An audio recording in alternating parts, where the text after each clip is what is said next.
Summer routines live or die by how easy they are, and honestly, if something takes too much effort, I'm out. That's why Groons is my go-to. It's my one daily pack of gummies covering my greens, vitamins, and minerals. Plus, it has 6 grams of prebiotic fiber, which is more than 2 cups of broccoli. No mixing powders, no giant pills, no hassle. I just rip open the pack and I'm done. They taste good and they make it easy to stay on top of my health, even when life gets busy. Save up to 52% with the code PODCAST at Groons.co. That's code PODCAST at GRUNS.co.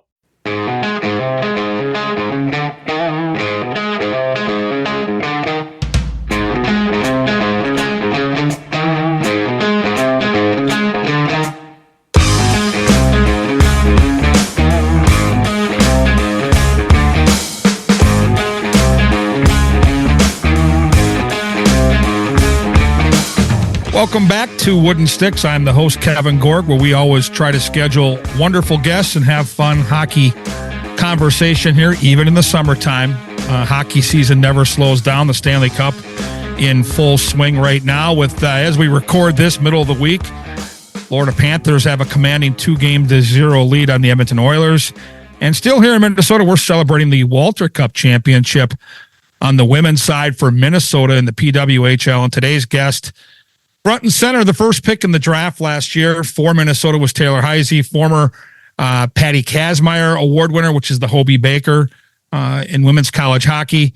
Also a Ms. Hockey winner from Red Wing back in the day, grew up in Lake City, Minnesota with a population of around 5,000. So Taylor's a remarkable hockey player, and her story is going to be a fun one to kind of go behind the curtain on a little bit here today. And we know the details. We know what a superstar she is on the ice, but I can't wait to find out how she came to the game, and in a small place like Lake City, how she ended up being such an unbelievable superstar in the women's game. Had a great career at Minnesota, played during that COVID era, started back in 2018. So she actually had 5 years with Brad Frost and the Golden Gophers. Can't wait to hear some of those fun stories. And then obviously get into the incredible run this year for Minnesota in the inaugural season of the PWHL. They had some ups and downs. They had a great regular season for the most part until the tail end, and they hit the skids and barely got in the playoffs, got down right away 2-0 to Toronto in that first round series, and then came back to beat Toronto, who had handpicked them to be their opponent in the playoffs. That's a whole nother layer there that we're going to get into. And then finally get to the finals against Boston, and they thought they won the game, and Taylor was involved in that goal. A goal that was waved off after the celebration, and the helmets and the gloves and the sticks fly everywhere. She was the one that kind of slid into the Boston goaltender right before that puck went in. So the emotion involved with thinking you've won a championship, seeing Boston minutes later after the goal is overturned, win that game and force a Game 5 back in Boston. So the emotion of that and the pressure that builds, and they certainly found a way to overcome all that adversity and win that championship. So Taylor's going to be a great guest, and I've had enough exposure to her around the rink and seen her in the Twin Cities here now for many, many years, and how well-spoken she is, what a great ambassador she is for the game of hockey. And I just can't wait to find out, the details of her story. I know all the big moments in time, and I've just talked about a handful of those, but I think there's so much more there. And then to be the first ever player drafted in this professional league, and then to be a part of the draft a couple nights ago. Our most recent guest on the show, Alexis Pearson, was the host last Monday, so a couple nights ago, in downtown St. Paul for the second ever draft for the PWHL, and Taylor was there, so she can give us a little scoop from the draft and maybe some of the young players that the Minnesota club's going to pick. And then we can talk a little nickname. I'm on record here on Wooden Sticks with Purple Rain as my top pick for the team name for our club here locally. I know in August we'll get an answer, but with the Prince tie-in and all kinds of different layers there and the great purple sweaters that the team wears, I think it might be kind of fun. So we'll see if it ends up being something that Taylor signs off on, and really just continue the hockey conversation. Maybe we'll get her thoughts on the Stanley Cup, and a guy like Connor McDavid, who if you're a hockey player, boy or girl, old, young, doesn't matter. He's the best player in the game right now, and he's arguably one of the greatest to ever play the game of hockey. And so for someone like Taylor, who's been a top end high-end offensive weapon on every team she's played on. I'll be very curious to see how much she watches Connor McDavid, how much she admires Connor McDavid. And like me, just I think how much the game is enhanced when you see a player that has that skill set. I love watching him play, and I've been lucky enough to travel with the Wild now and to see him up close and personal.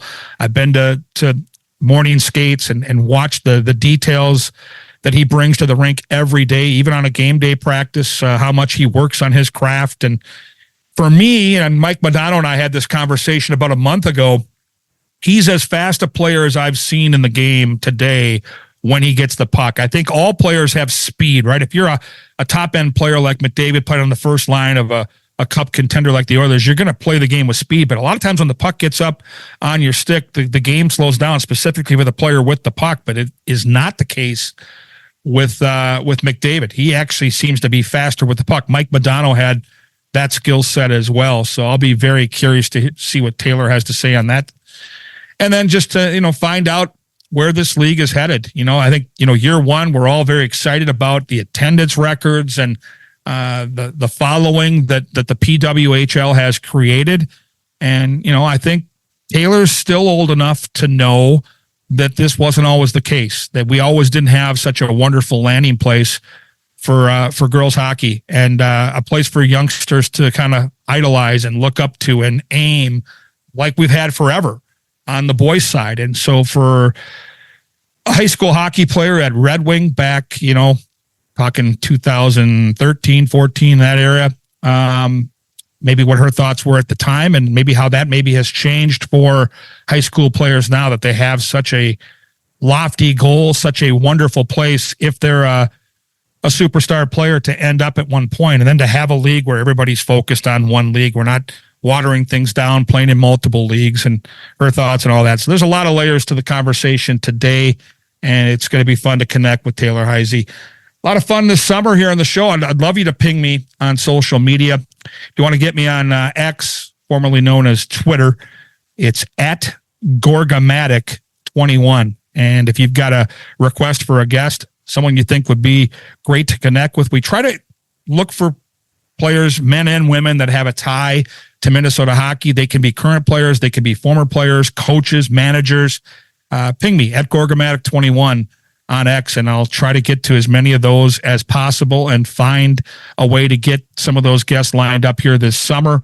And can't wait to kind of continue these hockey chats into the tail end of summer to the fall when we get ramped up for all the seasons that will begin once again. So we're looking forward to that, and Taylor Heise here in a few minutes on the show. But first of all, I want to thank our sponsors. And again, you can get involved if you contact Karen Cleary. She is the hook that you need for yourself, or maybe it's a family member or friend that needs some more exposure to their business. Cleary at talknorth.com. I want to start by thanking my friends at Bay to Bay Boat Club. It is summer now. It's going to be in the upper 80s all week.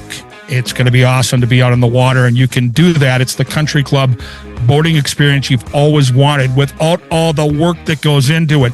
Memberships are still available all the way through the summer here. Call them at 952-401-3880 or head to baytobayboatclub.com and get out on that water and enjoy the best of Minnesota summers over here in Minnetonka.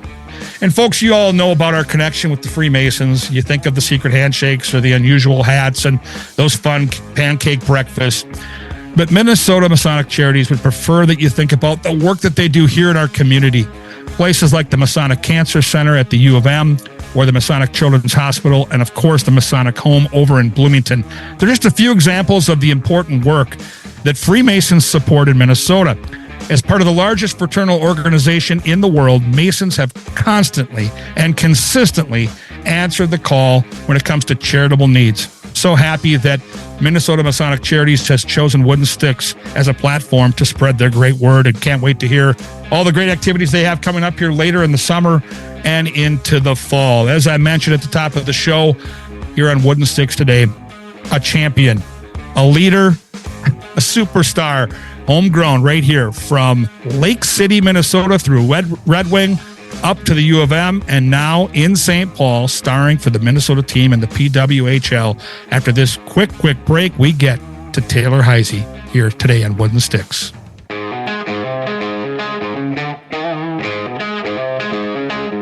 All right, we're back on Wooden Sticks, and as I mentioned at the top of the show, super excited to talk to this young lady today. Fresh off that championship with the Team Minnesota club in PWHL, she is Taylor Heise. Taylor, thank you for being a part of this today. Thank you for having me. I'm very excited.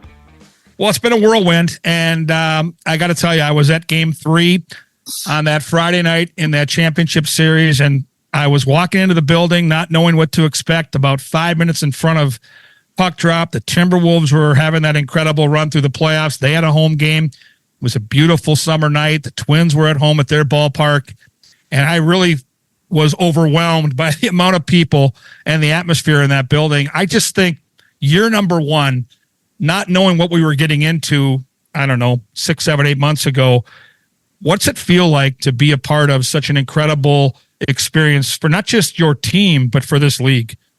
Yeah, I think overwhelming is definitely the right word that describes it. I think that game was also up in the air for us. Like, as players, we know we want to play hockey, and we're going to play hockey whether there's 5 people in the stands or 500 or 5,000.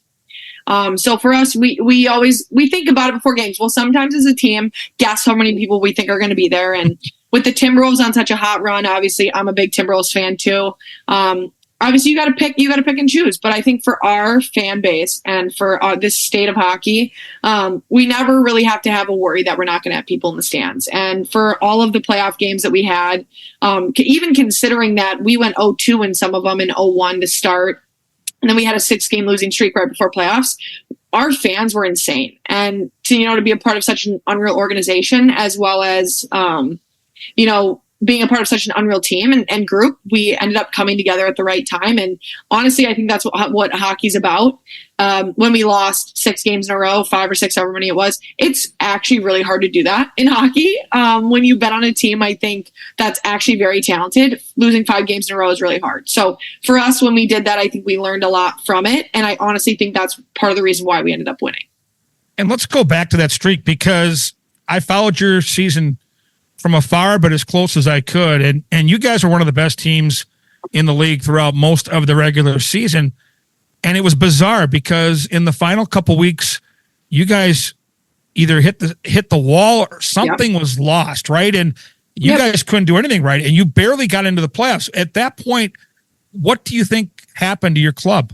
Yeah, I think as a league, we knew that when we had our world championship break, there was going to be some interesting things to come out of it. When you train so hard and you play 2 months in your league and, have overwhelming support and, all of these teams are so good because we only have 6 and there's so much talent and so much depth on both ends of everyone's roster, whether that's first and second line or that's third and fourth line. So I think, when we came out of that break, a lot of people had been playing a lot of games and a lot of people hadn't. So for our squad, I think for us, we just had a really tough time getting our groove back. And when you go down and you lose 2 games in a row, you're like, okay, we can get out of this. You lose 3, you're like, all right, we can work with it. You lose the 4th one with 3 seconds left in the game. Oof. And all you needed was a point to get to playoffs. Then your hopes are shot. I think at that point we were mentally not in a good spot, but our coaches and I think our players more so came together and just said, guys, like, we have set ourselves up for success, thank God, at the beginning of the year. But we can do this. We were number 1 for so long, and I truly think we are one of the better teams and one of the best teams. Obviously, we ended up winning, but be one of the best teams all year. And, to look back at the awards that had recently been yesterday and the day before, best forward, best D, best goalie, we didn't have any of those. We were just such a solid group of individuals that came together and, made things work. But yeah, that losing streak was tough. And, we came together, captains came together, players came together, coaches came together, and we're like, guys, we just need 1 point. And we still couldn't do it. We lost 5 or 6 straight. And then thank God Ottawa had, given us a shot in the dark to get into playoffs. And I think sometimes that's when you're the most dangerous, is you've been through all of the shit that is like hit you so hard. And then you get through it and you're like, man, it could not be worse than that. We have been at the bottom of the barrel and we're going to climb out and we're going to make our way to better hockey. And that's exactly what we did. And I love the format from a fan's perspective, having the top team handpick their opponent, but for a player like yourself and such a freaking competitor, How motivating was it for you and your teammates to know that Toronto said, this is the team that we want to play. This is the team that we believe we can beat? Yeah. I think for me, like, I wouldn't want to be number one because anyone you pick is going to come out and just try to destroy you. But I love the rule. I think the rule brings animosity to the game. It brings a way for fans to have their own little rivalries going. And it just creates it creates havoc. And I think that in sport, there's not a lot of havoc going on. There's a lot of structure.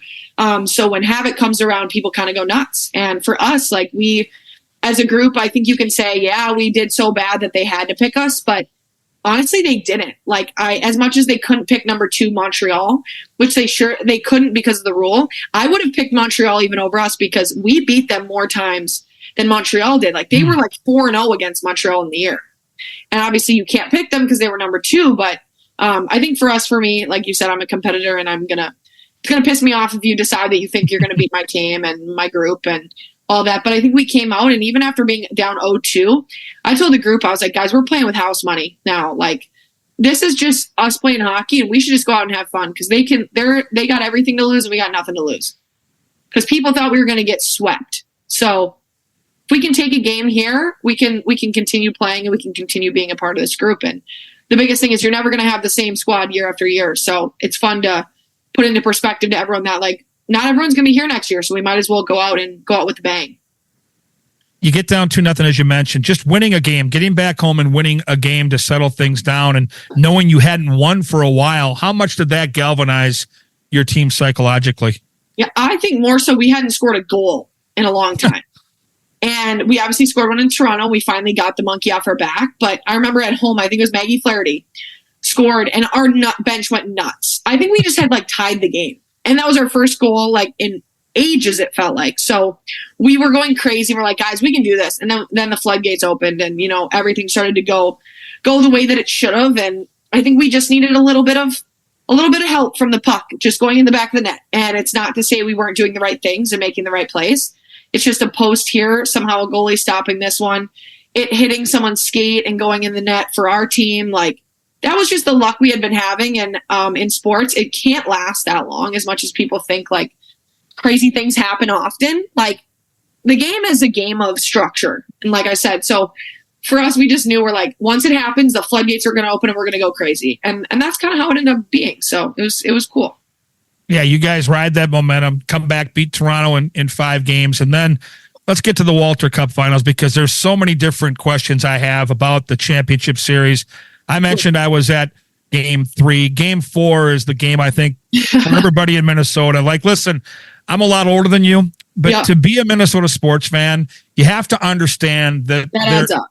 It does. It's decades of heartbreak, and it's the Vikings, it's the North Stars, it's the Twins outside of 87 and 91, and of course it's the Wild, and it's all this baggage we bring to every sporting event. And so you're involved in the play, and I think they got the call right. I'll say that right off the hop, and it was a gutsy call. But all that being said, Taylor, you guys make a play, you kind of lose your edge, you slide kind of into the goaltender, and the puck, bang, bang, it's in the net. And you guys have the helmets off, the sticks, gloves, the whole thing. It's the celebration that you've been waiting for all year long, and it gets taken away. What was that experience like? It's like getting your heart ripped out of your chest, as dramatic as that sounds. I think that it was poorly. I would agree with you. I think if I'm on the other team, I'm saying that's not a goal. And for me, as a competitor, I'm saying, well, I think if she would have stopped the puck, it wouldn't have had anything to do with me. And that's up for debate. But for me, if I'm in Boston, I'm like, that thing's getting overturned. There's no way. So I think the biggest thing was, I think it was poorly done when we had to pick our gear up. I wasn't even playing with the gloves. I had my teammates' gloves on. Like, we didn't even have time to switch. Thank God we had our right helmets, sticks and everything were crazy. And then you just know in sports, Boston scoring that next goal. Like, as much as you want to think it's you just absolutely got your heart ripped out. We have said now we're the only team to have won the Walter Cup twice, and probably will only have won it twice. And you're just kind of sitting there and you're like, we just worked until 2 overtimes to have 1 goal in this game, and it just got taken back. And I honestly truly think if we would have gone in the locker room, which I don't think it's in the rule book, but if we would have gone in the locker room and you would have taken a little time, they would have zammed and we would have came back, I think we would have won that game. Because I really truly think we were outplaying them the whole game. and we just ended up like having a lapse in judgment, and they ended up scoring. But end of the day, no hard feelings because we ended up winning. So, but would it have been amazing to win it in front of our fans and not have to fly out to Boston one more time? Yes, it would have. For sure. But, we won, and at the end of the day, it was a special moment either way, and I think the Boston fans even made us feel very at home in Boston after we won, which was very cool. Take me through the day in between and maybe the emotion of that, because in the moment, it happens so quick, right? It's a hockey game. It's overtime. There's the ups and the downs. You're devastated. You walk out of that rink. And I think in playoff hockey at any level, when you win, you think you're never going to lose a game ever again. And when you lose, you think you're never going to win ever again. Everything gets built up. So the next day, what was that like? And as one of the leaders on this team, what messages were you trying to send to your teammates to let them know that it was going to be okay? Yeah, it was hard too because we didn't have that much time in between. There was a chance that we were getting on a flight that next day right away, like at 11 a.m. So we didn't even have time. I just knew I had to go home and pack. Our captains did a really good job of just saying, like, it's not over. But we did have a joke beforehand. We're like, we are not going back to Boston. Like, we have been there way too many times this year. None of us want to go back. It's a long flight. We're going to end it home. And then after, we're like, as much as we joked about that, guys, like, this is a chance to play for a playoff game. It's a chance to play for a championship.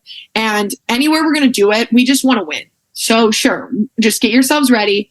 And we outplay them the whole game. If we come out with the same intensity, they're going to have nothing left. And that's at the end of the day what we did. And we ended up really, I think, controlling a lot of the game in game 5 and being able to take all of our lines and everyone that played in that game and just figure out what your role was. And everyone played those roles. I don't think we played our roles that well during this regular season. And a lot of the games that we lost, I think that we just lost where we were at and what we were supposed to do. But in playoffs, our entire team was so locked in on like what your job was. And that's the game, though. You're getting paid to play. And that's kind of the landscape of it all right now. In the NHL playoffs, and I can't wait to get your opinion on that Stanley Cup final and McDavid and all that good stuff here in a little bit, but they have the Stanley Cup, and the great tradition that I love about that trophy is how each player gets their time with the Stanley Cup. And so I have to ask you, because I don't know the answer, the Walter Cup, do you guys as players each get time in the offseason here with that cup?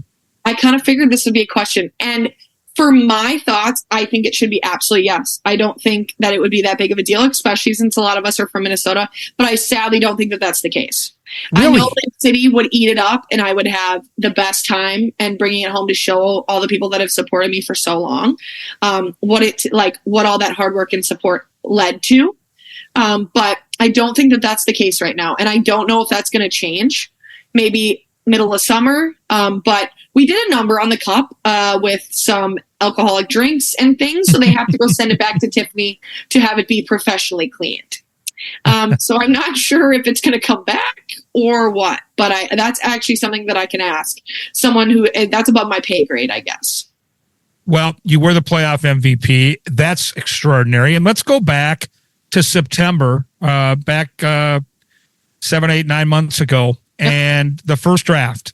I don't know how much you knew going into it. None of us knew where this league was going, but it sure feels like decades down the road, we're going to be looking at the PWHL like we look at the WNBA right now, which is a pretty big deal. Right. So you end up being the first overall pick. Going into the draft, how much did you know about where you were projected to be picked, and what was that experience like being the first overall pick ever in the history of this league? Yeah, it was a really special moment. And, I have the photos to prove it, and I have them printed, and I make sure that, if I ever feel like I'm getting complacent or, not being grateful for the things that I have, like I always look back at that because it was such a special and surreal moment, especially having Billie Jean King award me the stick and help me to kind of understand all of the things that were at stake, and the fact that my name was called first. I kind of blacked out in the moment, but being able to see the video back, you can just see like how happy I was. And Minnesota is my home, and it's where I wanted to play. But I didn't have any inclination on where I was going to get picked or when. I just knew that I had set myself up for success. And, the Minnesota fan base and everyone that has supported me for so long, I knew would support me anywhere. But I think in Minnesota would have been my best bet. And I'm just, like I said, so happy that I ended up here. And I'm honestly living my dream. And this is the place that I want to get old and raise my kids in. So obviously I wouldn't want to go anywhere else. But, the draft was super special. And we just had the second draft 2 days ago. And being a part of that, having quite a lot less nerves than I had the first time. But it was just such a fun experience to be a part of, and to see all my friends who have worked so hard now and we're able to see how the league has, flourished and grown now that they get to be a part of it. And like meeting my new teammates was quite the experience. And it's definitely something that we can all say it's been the first of first this year. And I think that one hit hard. Just seeing all the girls and seeing how much fun they had helped me to reminisce on the fact of how much fun I had and how special the experience was. Okay, I got to put you on the spot with the nickname. I have my choice. I talked about it in the open, which I already taped, so you probably haven't heard it. Nope. I would love to hear if they came to you and said, okay, playoff MVP, first pick overall, what's your nickname for the Team Minnesota here in the P-Dub? Oh, so in the P-Dub, Grace Zelnick and I have pegged this name for a few months now, and I'm not sure it's going to be what it is, but we want it to be the Purple Rain. Yes, that's the one I picked. Yeah, and we wanted to have purple jerseys with a crown in the middle, maybe a little bit of sparkle, slight gold to it. But we've been planning this for a long time, and we've been putting this out to the media to make sure people hear it, because obviously that's above our pay grade yet again. But that's what I would say. I just had this conversation with Alexis Pearson here on the show last week, and at the end of the show, we bantered back and forth, and I'm basically imploring, like, this needs to be the new name. Like, there are so many fun things we can do with Purple Rain, and being that we've got this young generation of fans, that's the thing that stood out to me in that game 3. How many young boys and girls were in that building? That is going to be the music that goes with it, the logo, like that is the home run of all home runs. So I hope you and I can get this thing done. I will push it all over social media on my side. I'm so glad we're in unison on this. That made my day, Taylor. That's fantastic. We have we call them the Purple Rain Girls. They came to every game with their Purple Rain sign, and they held it up and they got put on social media, or media put it on and everything. I heard that there'll be mascots and names in August, and I haven't seen anyone leak anything about kind of the trademarks that have been looked at. So I'm very intrigued to see what it's going to be. Oh, that's awesome. All right, let's go back to where it all started. We, on Wooden Sticks here, we like to throw it back, right, to old-time hockey. We can't get too far back with you because you're so young at 24, but it started in Lake City, Minnesota. And I think a lot of people have been through Lake City. It's a beautiful part of the state. Yes. As a little youngster, as little baby Taylor, how did hockey become a big deal to you as a youngster? Yeah, it's definitely a more unique story from someone who comes from a basketball background and a basketball town, which still to this day, I think basketball is definitely the number one sport. Like I said, I hope Lake City gets a rink one day, and if I can help, make that happen, I definitely will, because I think it gives people an opportunity to choose your own path instead of having it paved for you. So for me, I grew up, both my parents played college basketball. Both my brothers play right now. One of them is going to play at Iowa State, which is huge for him. He just wow. Yep. And then my youngest, who's 6'9", he is playing at the University of Upper Iowa. He redshirted last year, and now he's going to play this year. So I got a lot of basketball genes in my family. I have 10 to 12 cousins on one side that are guys, and they all played, and most of them did at least. So I was always surrounded by basketball, and I loved it. I really did. But I think I knew that it wasn't going to satisfy or fulfill me. So when I was like quite young, I was about 7 or 8. I got a note in my backpack, second, I think it was first grade, that pretty much asked if I wanted to, go out and try hockey try hockey outside. I think we had to pay a little bit, and we got to go and just try it out in Lake City's outdoor rink, which since it's outdoors, you can only play if it's nice out. And that's kind of what I learned. And my parents threw me out there, and my mom goes, "You really thought you were the best one out there, but you were terrible." and you had pink laces and you had bad style. You had your hair down, but she goes, I just let you live your life and you loved it. And my parents would have to drag me off the ice. Unlike all the other kids who wanted to sit and eat their snacks in the warming hut, I didn't want to go in there. I wanted to play. And after playing a year and a half with my brothers outside, they realized that when they're so tall, it wasn't for them. They knew basketball was for them. So they continued the basketball route. I ended up transferring over to Red Wing to play U8. So just like I was living in Lake City, went to school in Lake City, just played hockey in Red Wing, which is down the river or up the river a little bit. Ended up completing that, but Lake City's always my home, and it's where I started my successes, I would say, and it kind of taught me a lot about the gratefulness of the game and knowing that the game can go away at any point, whether that's from injury, whether that's from weather. Like I said, when I grew up, when I played outside, we only got to play if it was nice. I would pray before I went to bed that there was a nice snowfall, that the parents of the town would come out and shovel it, and that I would be able to play. That was my prayer at night, because I wanted to play so bad. And I knew when it rained, or if I got up and it looked bad outside, I would want to cry, because that meant I couldn't go and skate. And we only skated twice a week. We skate Sundays and Wednesdays against the town Wabasha, which was down the river a little bit. I know the area well. Which player did you look up to or idolize as a kid? Was it somebody in the NHL? Was it somebody on the women's side at the U of M or Olympic player? Who did you look up to as a kid? Yeah, I would say basketball was on our radar and on our TV a lot more than the NHL. I really don't even think we got NHL on my TV and people would actually sit and watch, including my brothers, until I was about 14, when I had kind of made my spiel about how I was good enough to have NHL on the TV. So I think we can watch hockey for a night and we're going to survive. So for me, I really enjoyed watching Mikko Koivu and Zach Parise, two very easy names out of Minnesota, I know, but I think to have the chance to have met both of them and to see that it was accessible and attainable to be a hockey player and love what you do for so long and continue on. I didn't know that was going to happen for me as a female, but I just knew that there was an opportunity for that, whether that be me or my kids or anything like that. So I think for those two, and then for the women's game, I obviously being able to play with Hillary Knight and Kendall Coyne and being able to play against Marie-Philippe Poulin, all those women I watched, but I think the biggest one that I was able to kind of grasp things from was Julie Chu. Oh, yeah. She was great, and I think she set the standard for women's hockey players, and I don't think she would tell people that she was the best, but she worked so hard and did so much for women's sport. And I remember when I was 14, I got to go to a camp, and she was my coach, and that was kind of my full circle moment. That I said to myself, like, I'm going to make this game mine, and I'm going to, go as far as I can, whether that's playing in college or that's playing for my national team or professionally. Obviously wasn't a thing yet, but that's kind of how I thought about it. But those are definitely people that I thought about as people that I could look up to and learn a little bit from. You end up being Miss Hockey at Red Wing, and by that point, everybody knows you can pretty much handpick where you end up playing Division I college hockey. But let's rewind it to whether it was youth hockey or at some point in your high school career playing for Red Wing. When did you realize, Taylor, that you might have the opportunity to play not only college hockey, but play it at the highest level? Right. Yeah. I would definitely say as a child, I knew I had the drive to, and I knew I had that it factor.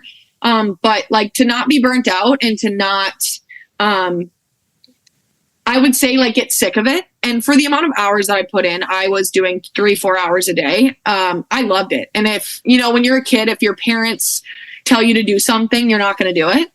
I was kind of that kid too. So my parents knew better. They're like, what do you think you want to do today? And I was like, I think I'm going to go stick handle, shoot. And then maybe I'll, run hills with the boys in the back and just have fun and just see where we're at. And I think when I was about 14, I had figured out you can make high performance camps and make your national team program. And that's kind of when I figured like, I'm going to do this. And I think like, I obviously knew I was good enough at 14, but I was like, I'm going to put in the time and effort to make sure that I set myself up for success and that I can play college hockey. So that was obviously my goal. And I think at like 13 or 14, that kind of became realistic for me, to kind of like be able to tell myself like, that's attainable. So I think back to then and think about like how much more there is now that I'm so excited about like playing professionally and also just like being a part of such a crazy and important league that's going to, create time and so much just energy and juice for so many people and so many opportunities in the time forward. So you end up playing at the U of M for the Golden Gophers. How easy or how hard was it to end up playing for your hometown team? For some people, they talk when they're younger how far they want to get away. Like 2 of my 3 daughters are like, oh, I want to go here, I want to go there. But some people really just want to stick right here and play for the hometown team. For you, did you have to wrestle with that? What type of decision was it? Yeah, I think a lot of my friends who ended up, being my best friends at the University of Minnesota, didn't have to think twice about what they wanted to do. I've never been one to follow the pack. I'm never one to just go along with something because I think that other people will like it. I'm very my own person and I run my own path. I've always been one person to kind of take the road less traveled and do the weird things that people don't want to do or the things that are hard. So, I went on a lot of different visits. I visited almost every school in the WCHA. I knew that at that point I was a homebody and I wanted to stay in a realm where my parents and grandparents can watch me. Yep. My grandpa begged me. I remember he was like, I'm not going to tell you what to do, but he goes, I want to watch you play 4 years of college before I die. And I want to be able to have it be accessible. And not only did I obviously love the Gophers and I loved a lot of the WCHA schools too. I just think with having Joel Johnson as my national team coach for the U18 national team for a few years, I had him for a year before I committed. I got to work with him and everything because I'm not someone to do something on a whim. So when I was able to decide what I wanted, I knew that he set such a good culture, and Brad Frost and everyone at the U as well. I just knew Joel at the time very well. And I knew that was the place for me. They were respectful.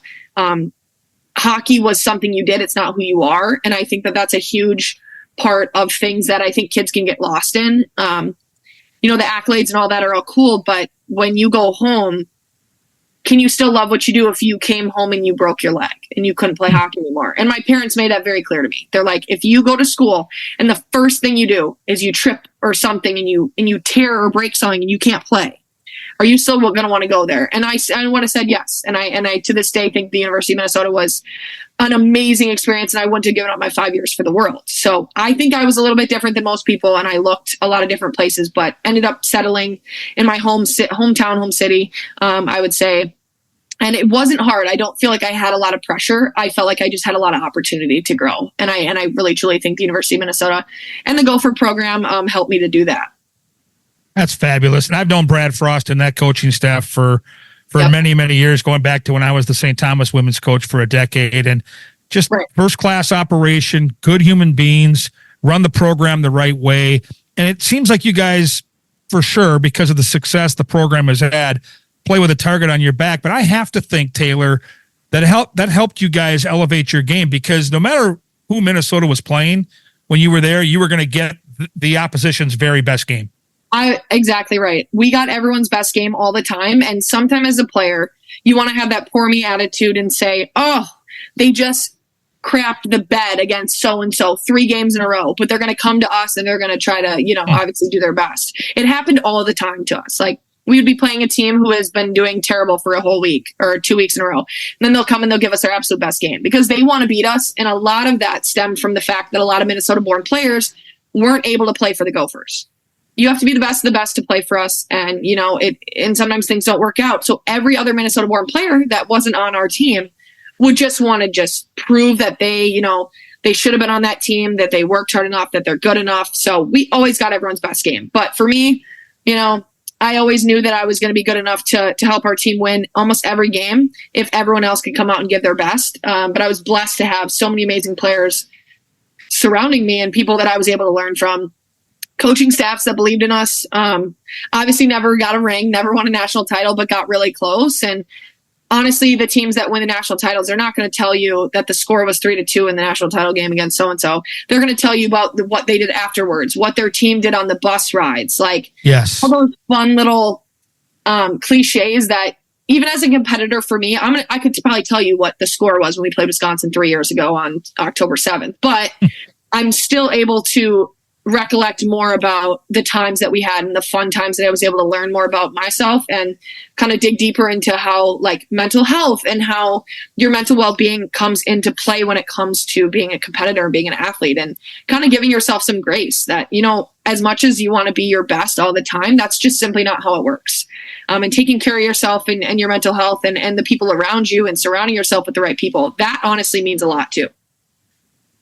You end up playing 5 years there because of COVID-19. I have to ask you, that dynamic, the pandemic kind of sandwiched right in the middle of your time with the Golden Gophers. For you as a hockey player, for you as a student, and for just you as a human being, Yep. How did that time impact your tenure with the University of Minnesota? Yeah, I think it affected me in a lot of different ways. I feel terrible for the women that weren't able to finish their college careers because of the pandemic and to not have that year given back to them right away, and then kind of moving on from hockey. That obviously is a tough way to go about things. But, for me, I think I learned that hockey can be taken away. Like, seriously, no rinks, nothing was open, couldn't skate for 4 or 5 months, which for me, I barely take a week off. So that was really hard for me, but I found ways to kind of better myself. I met with a sports psychologist. I put my rollerblades on just like I did when I was a child, and I stick handled outside. And I, ran hills with my brothers. I, shot pucks in my garage.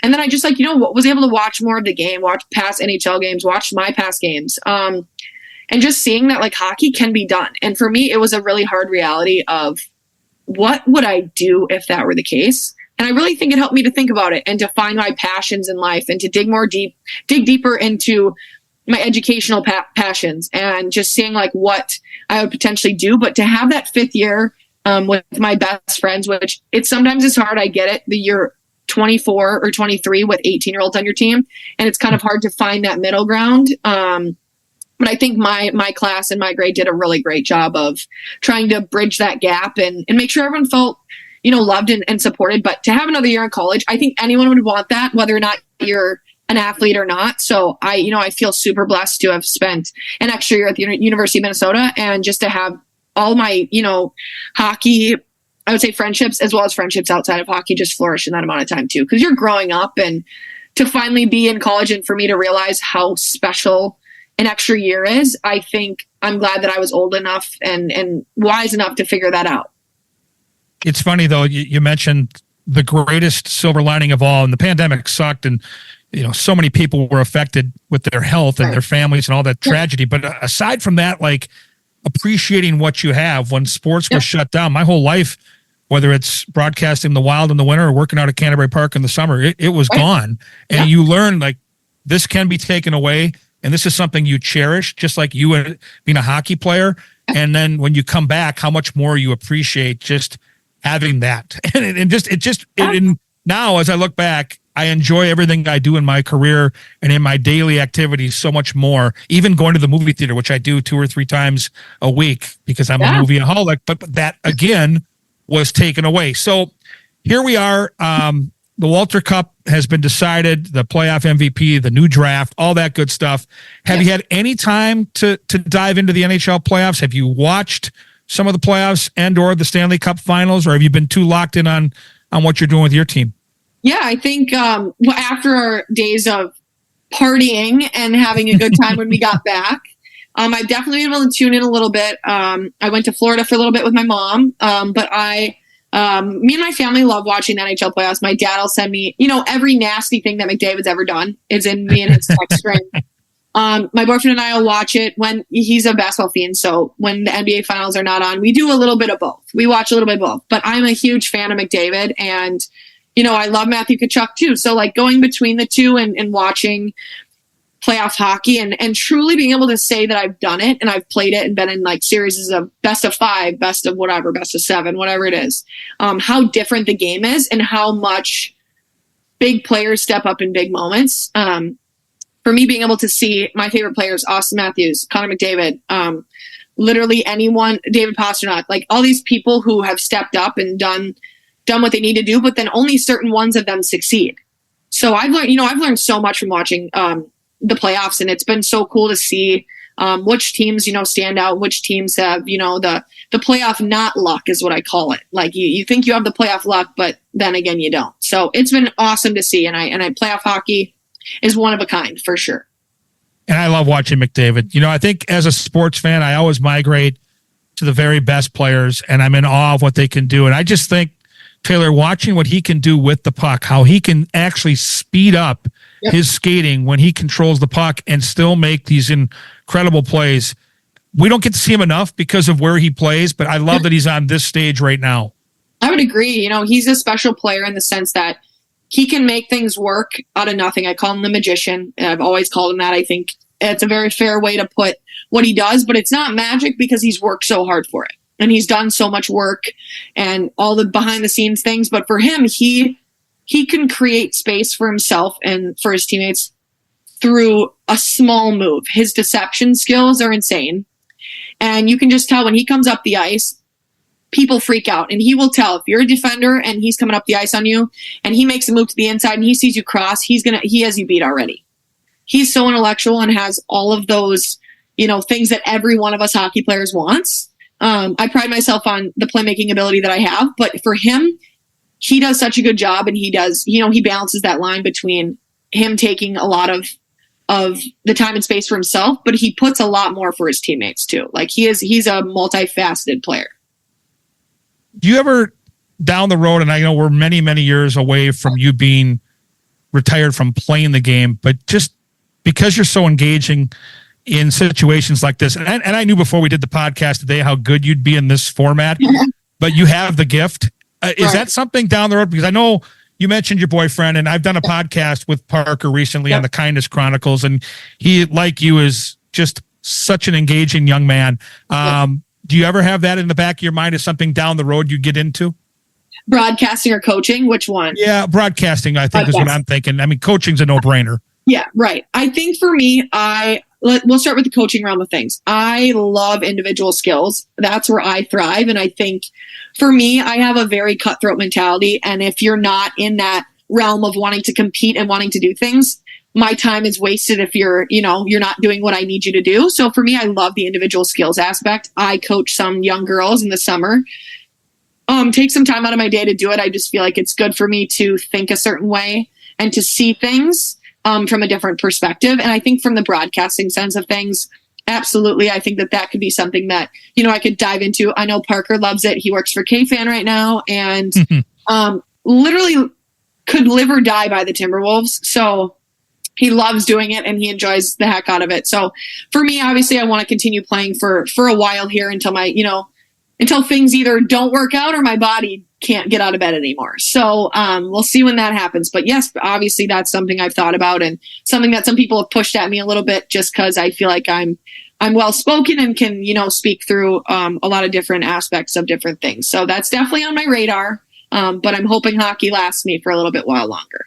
Well, you got a lot of time in front of you to play. Yes. I just think it's cool that it's a full circle back to Lake City. You mentioned your parents, your brothers, the basketball tie-in, and now your significant other is Parker Fox, who plays for the Golden Gophers. I really find that to be very serendipitous. I think it's fantastic, and having the chance to visit with you today, you guys are two peas in a pod. I'll just say that he's fantastic too. He really is. All right, final couple of minutes here, and I really appreciate your time. But this is at the end of each show. We do what's called the Hat Trick Hot Seat.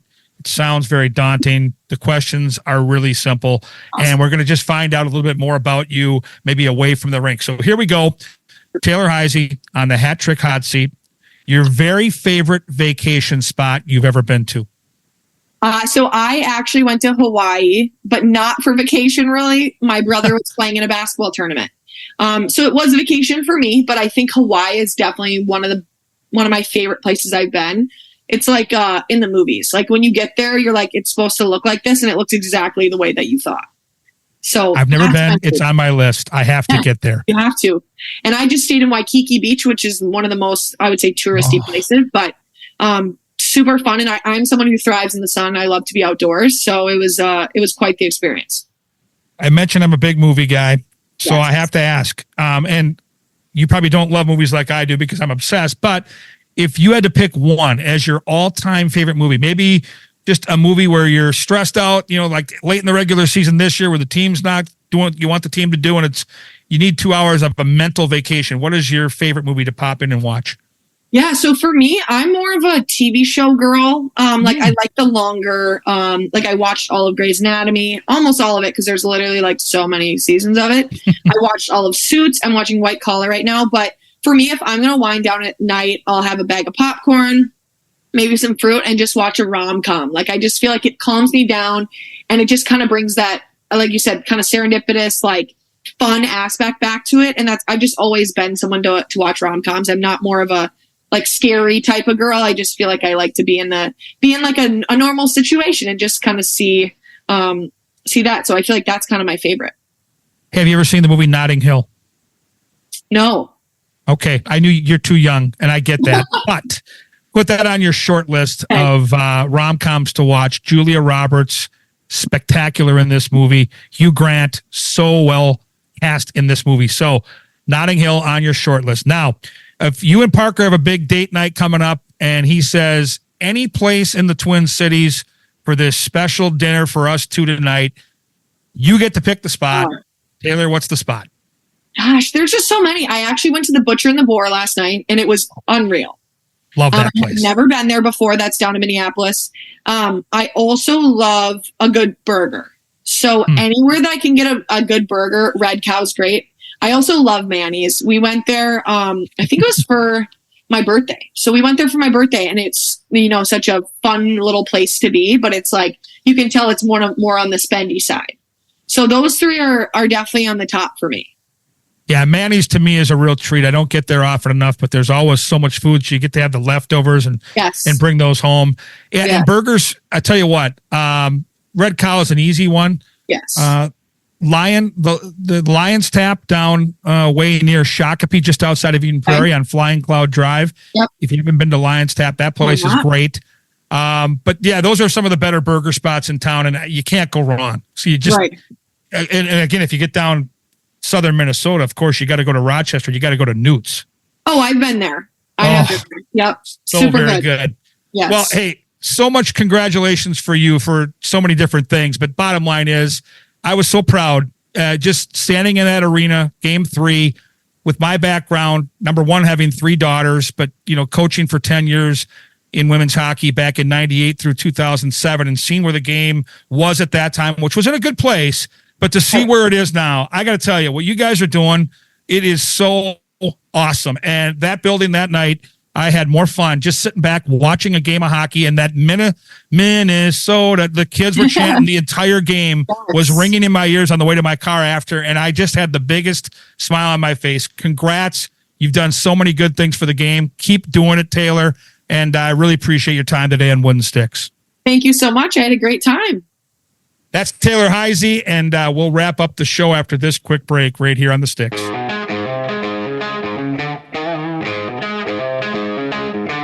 All right, we are back, and it was so much fun to connect with Taylor today. Such an engaging person, right? Just the right person at the right time to be one of the real leaders at the forefront of this big push in the PWHL. As I mentioned in our conversation, I was lucky enough to attend one of those games in the championship series, and I was blown away by, number one, the volume of people in the building on a night where the Timberwolves had a home playoff game and the Twins had a home baseball game, and it was a beautiful weather night to see almost 10,000 people at that rink at the XL Energy Center, and then the energy and the youngsters in that building. So many young boys and girls celebrating the game of hockey. And I just think it's spectacular that we have this here in our market. And I think because it's such a hockey hotbed and we have so much homegrown talent like Taylor Heise, that this thing is really going to pick up momentum in the years to come. And I think it's going to be great for the game of hockey. And if you're somebody out there, whether you're a youngster yourself or you've got young girls involved in the game, family or friends, what a cool thing to have for these gals to be able to go over to St. Paul, watch some of their heroes, see a great brand of hockey, and in that atmosphere that frankly is as good as I've seen. And that includes all Wild games. That building was electric for game 3 of that series with Boston. And I had so much fun just sitting back and listening and watching and enjoying the product that was. It was worthy of championship caliber hockey. And really, I just think the sky's the limit here for this league. And so to connect today with one of their best players and hear from Taylor Heise was just a thrill for me as a fan of the game, and great things ahead. And we get that nickname here later this summer, and we'll see how my Purple Rain does. But looking forward to seeing where Taylor and this team can go from here after setting the bar pretty high here in year number 1. As I mentioned earlier on the show, I'd love to find some guests that you're interested in. So just feel free to ping me at Gorgomatic21 on X, formerly known as Twitter, and let me know if there's anybody out there, player, manager, high school, college, pro, doesn't matter, with some Minnesota ties.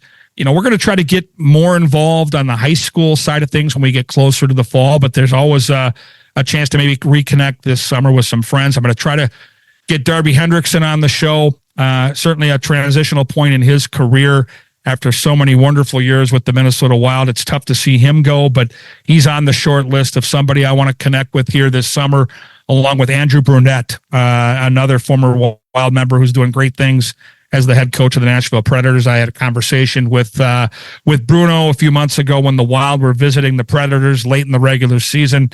Mentioned I was starting this new podcast project, and he expressed some interest in coming on. If we can get him to have a couple of those belly laughs on the show, it'll make it all worthwhile. He's just such an awesome dude.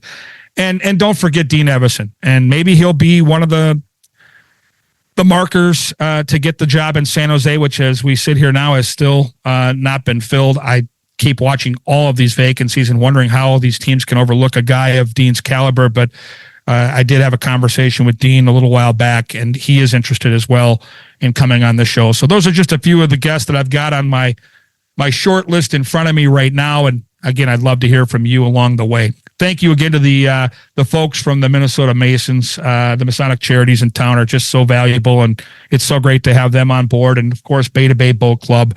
As I sit here today in the heart of summer, what a great time if you can make it work to be a member of Beta Bay Boat Club and their great support here of Wooden Sticks. Many great shows to come. Once again, want to thank Taylor Heise for taking time out of her busy schedule and celebrate a championship today for Minnesota in the PWHL. My name is Kevin Gorg. I look forward to many great conversations in the near future. And again, if you have anybody that you think could be pumped up or locked into here in the hockey world, as you know, it's a small circle in the game of hockey. So we take care of our own. Karen Cleary, kcleary@talknorth.com if you want somebody or your own business to be a part of this great show. Talk to you soon. Thanks again for listening to Wooden Sticks.